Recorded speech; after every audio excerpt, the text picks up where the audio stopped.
It's July 15th, 1410. The sun has barely climbed above the tree line of a Polish forest, and 100,000 men are standing completely still. Nobody wants to move first. The birds have gone quiet. The only sounds are the clink of armor, the snorting of horses, the low murmur of prayers in a dozen different languages. On one side, the most feared military order in the world. Knights who had never lost a major battle. Men who had spent a century carving out an empire with iron and prayer. They genuinely believed that God himself had placed a sword in their hands and pointed them north. And on the other side, a king everyone had underestimated, a Lithuanian-born ruler who had converted to Christianity just to get the Polish crown, a man his enemies called a barbarian, a fraud, a pretender who had no business sitting on a Christian throne. The Teutonic Knights were so confident of victory that their Grand Master sent the Polish king 2 swords before the battle began, not as a gift, but as an insult. A message that said, "Here, you'll need these because clearly you don't have enough men to fight us." To be honest, I guess he will regret that. Because think about it, that's a really huge disrespect. Imagine President Donald Trump giving the president of North Korea, Kim Jong-un, a missile to face each other during war. Drop your thoughts on that in the comments, because that's exactly what's about to happen here. And what happened in the next 12 hours would shatter the most powerful military order in Europe, redraw the map of an entire continent, and send shockwaves through the next 2 centuries of history. This is the Battle of Grunwald. For you to know why Grunwald happened, you need to understand who the Teutonic Knights actually were, because they weren't just soldiers. They were something far more dangerous. They started as a hospital brotherhood, founded in the Holy Land in 1190 during the Third Crusade, a group of German merchants who set up a field hospital outside the walls of besieged Acre. Humble beginnings for what would become one of the most powerful institutions in medieval Europe. Within a few decades, they had transformed into a fully militarized crusading order. Warrior monks, men sworn to poverty, chastity, obedience, and the total annihilation of anyone they deemed an enemy of the Christian faith. When the Crusades in the Middle East began collapsing, the knights didn't go home and hang up their swords. They pivoted. The Pope pointed them north, toward the pagan tribes of the Baltic coast, the Prussians, the Lithuanians, people who still lit sacred fires, worshipped forest spirits, and refused to bow to Rome. And the Teutonic Knights descended on them with the full force of crusading ideology behind them. What followed was decades of brutal warfare, villages burned, populations forcibly baptized or slaughtered, the landscape itself reshaped by chains of stone fortresses that the knights built as they advanced. But here's what made the Teutonic Knights truly unique. They didn't just conquer, they governed, they built a state. A remarkably efficient, well-administered, prosperous state on the Baltic coast, with ports, trade networks, amber exports, and a treasury that made other European rulers envious. And their military reputation attracted the best knights on the continent. French nobles, English lords, Burgundian knights, men who came east on what were called Lithuanian crusades, fighting alongside the Teutonic Order for glory, indulgences, and the thrill of combat against exotic enemies. By the late 1300s, the Teutonic state was an empire in all but name. But unfortunately, the foundation it was built on was beginning to crack. If you want to hear more stories like this, battles where strategy defeated strength, where the impossible became real, where one decision changed the course of nations, then subscribe to this channel and hit that notification bell so you don't miss the next chapter of history. The Teutonic Knights had a problem they hadn't anticipated.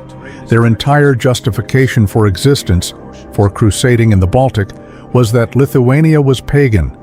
But in 1386, Lithuania converted to Christianity.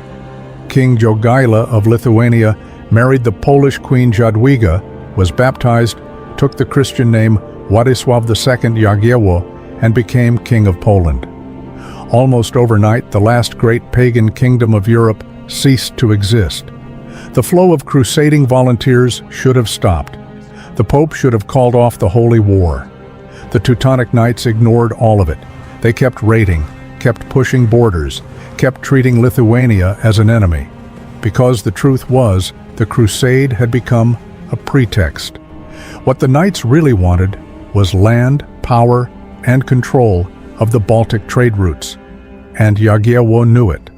He spent the next 2 decades doing something his enemies underestimated entirely: building alliances across Central Europe, building a treasury capable of funding a massive campaign, building a military that blended the heavy cavalry tradition of Poland with the mobile, fast-striking style of Lithuanian and Tatar warfare. The Teutonic Knights looked at this multi-ethnic, multilingual coalition and saw chaos, incompatibility, a weakness to be exploited. They were catastrophically wrong.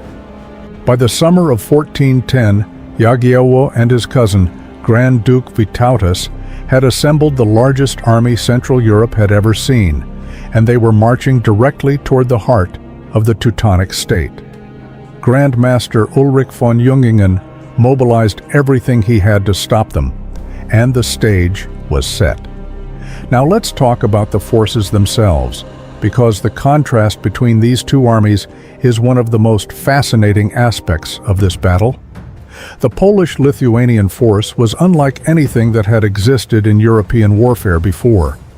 91 banners, medieval regiment equivalents, drawn from across an enormous geographic and cultural range. Polish heavy cavalry in gleaming plate armor, Lithuanian horsemen riding in the light, fast style of the steppe, Ruthenian infantry, Tatar riders, Muslims fighting alongside Catholic Poles, because Jagiełło understood that a common enemy makes for unlikely allies. Czech and Moravian mercenaries hardened by years of conflict back home, even Moldavian contingents. Estimates put the total force at somewhere between 39,000 and perhaps as many as 60,000 men, depending on which historians you follow. Commanding them were 2 men who had every reason to distrust each other. Jagiełło and Vytautas had fought a bitter civil war over control of Lithuania just years earlier. But here they rode together, their personal history set aside in service of a larger goal. The Teutonic force was smaller, around 27,000, but in quality they were extraordinary. 51 banners of some of the best equipped soldiers in Europe, elite heavy cavalry, skilled crossbowmen, and crucially, artillery, cannons. One of the first times gunpowder weapons would play a meaningful role in a European field battle. They also had the advantage of fighting close to home, supply lines, fortifications, familiar terrain. Von Jungingen studied his enemy and saw an army too diverse to be truly unified, too many languages with different cultures, and too many competing loyalties. What he saw as weakness was actually Jagiełło's greatest weapon. The morning of July 15th was oppressively hot. Both armies deployed in the open fields between 3 small villages, Grunwald, Tannenberg, and Władysław, and then did something almost incomprehensible by modern standards. They stood there for hours. Medieval battle psychology was complicated. Attacking across open ground against a prepared enemy was costly. Both commanders wanted the other to advance first. So they waited, and sweated inside their armor, and prayed. Von Jungingen eventually lost patience. He sent 2 heralds riding across the field, bearing 2 unsheathed swords to the Polish king. The message was as clear as it was contemptuous. "We grow tired of waiting for your cowardice. Here are extra swords. You'll need them." The heralds delivered the blades, announced their master's challenge, and rode back. Jagiełło took the swords, looked at them, and said nothing publicly. Then he handed them to an attendant, and he ordered the advance. Those 2 swords, by the way, they survived. They're in a museum in Krakow today, a 500-year-old taunt that became a trophy. The battle opened on the Allied left. Lithuanian cavalry under Vytautas slamming into the Teutonic right wing with tremendous energy. For a few minutes it seemed like they might actually break through, but the Teutonic Knights steadied, pushed back, and suddenly the Lithuanian cavalry was retreating, then fleeing. Thousands of horsemen streaming off the battlefield in apparent panic. The Teutonic right wing pursued them gleefully, knights breaking formation to chase down what looked like a beaten enemy. There was celebrating in the Teutonic lines. The flank had broken, the battle might be over, except it wasn't breaking, it was bending. The Lithuanian withdrawal, whether brilliantly planned or improvised in the chaos, created a fatal gap in the Teutonic formation. And into that gap, the Polish heavy cavalry was already moving. In the center, the fighting was unlike anything most men there had ever experienced. This wasn't a cavalry charge that broke an infantry line in seconds. This was a grinding, hours-long collision of heavily armored men who were too evenly matched for either side to quickly overwhelm the other. Lances shattered in the first impact. Then it became swords and axes and maces at close range, horses going down, men fighting on foot when their mounts were killed. The noise, metal on metal, screaming men and horses, shouted prayers and battle cries in Polish and German and Lithuanian was described by chroniclers as something that could be heard miles away. Then came the moment that almost changed everything. The great Polish royal banner went down. The standard, the enormous flag that every soldier on the field could use to orient themselves, to know where the king was, to draw courage from, fell into the mud. A wave of horror rippled through the Polish lines. Had the king fallen? Was it over? Someone grabbed the banner, hauled it back up, and the Poles, rather than breaking, surged forward with what seems to have been genuine rage. Meanwhile, the Lithuanians who had fled began returning, regrouped in the forests, reorganized. And now they came crashing back into the Teutonic flank from a direction the knights hadn't protected. The trap, whether planned all along or assembled brilliantly in real time, had closed.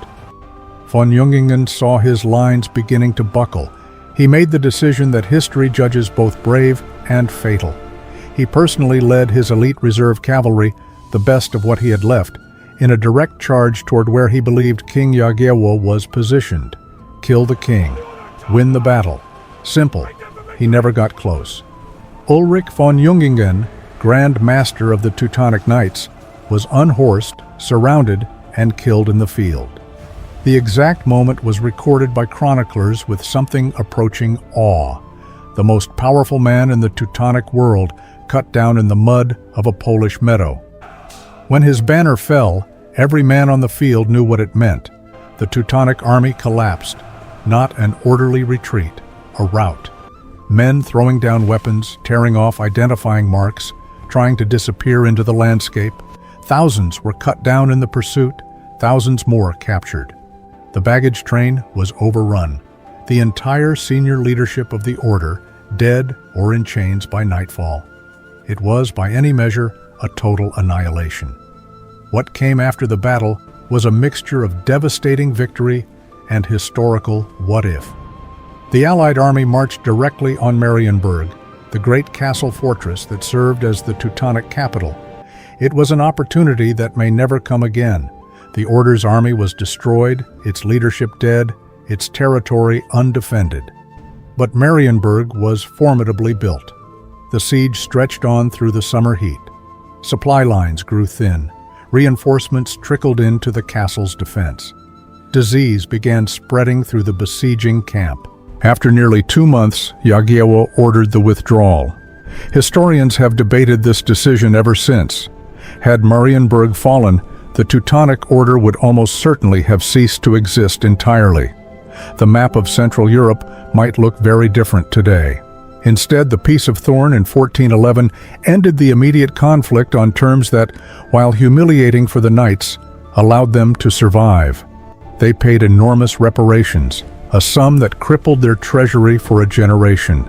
They ceded some territory, but they kept their state. Survival, however, is not the same as recovery. The battle had destroyed something that couldn't be rebuilt with money or territory, the Teutonic Order's aura of invincibility. For 100 years, the greatest knights in Europe had flocked to crusade in the Baltic. That flow stopped. The justification had evaporated before Grunwald, and now the reputation was gone too.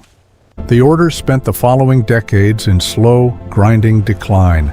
Internal disputes, financial strain, vassal cities that resented their rule and eventually rebelled. By 1454, a full-scale uprising, the 13 Years' War, broke out against Teutonic rule. In 1466, the Second Peace of Thorn forced the knights to cede vast territories and acknowledge Polish sovereignty. Their Grand Master was required to pay homage to the Polish king. By 1525, the Teutonic state was dissolved entirely, secularized and transformed into the Duchy of Prussia, a fief of the Polish crown. The knights who had sent 2 swords as a taunt ended up kneeling before the king they had mocked.